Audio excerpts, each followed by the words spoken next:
हम लेकर आते हैं और उसको पालते हैं। छत पे है ना जीने के ज़रिए चढ़ाते हैं। उसके बाद ये माशाल्लाह बड़े हो जाते हैं।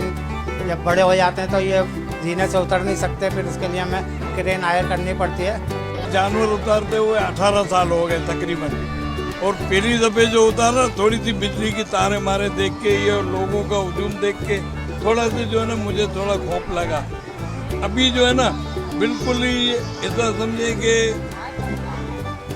मैं इसका आदी हो चुका हूँ,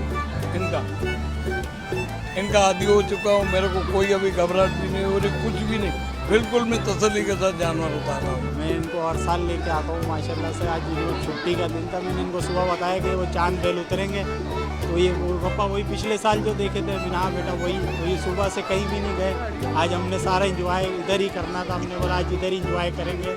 संडे यहीं बना हमने हर चीज़, जो भी है बच्चों ने बिल्कुल फुल इंजॉय। चांद बेल इन्होंने देखे उतरते हुए ऊपर से।